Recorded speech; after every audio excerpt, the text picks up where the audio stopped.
আসসালামু আলাইকুম। আমার এই কবুতর ঘরে আজকে দুইটা কবুতর নিয়ে আসছি। এক জোড়া পায়রা পায়রে নিয়ে আসছি। এই যে একটা কালো একটা সাদা রঙের। এগুলো নতুন অবস্থায় নেট দিয়ে আটকায় রাখছি যাতে উড়ে চলে না যায়।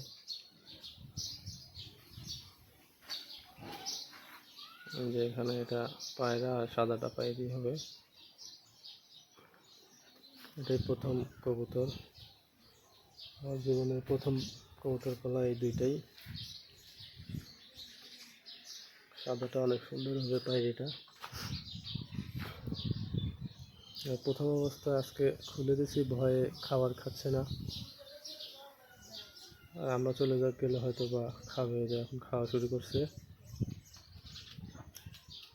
আটকায় রাখছি যাতে এরা উড়ে চলে না যায়। পানি দিছি জিঙ্ক দিয়ে, কালকে ওষুধ দিয়ে পানি দেবো যাতে এদের অসুস্থ না হয়। এগুলো সেট হয়ে গেলে আর 2-3 জোড়া কবুতর বাচ্চা নিয়ে আসবো যাতে আর পরবর্তীতে কেনা না লাগে। আপনারা চাইলে এভাবে কবুতর পালন করতে পারেন। আসসালামু আলাইকুম।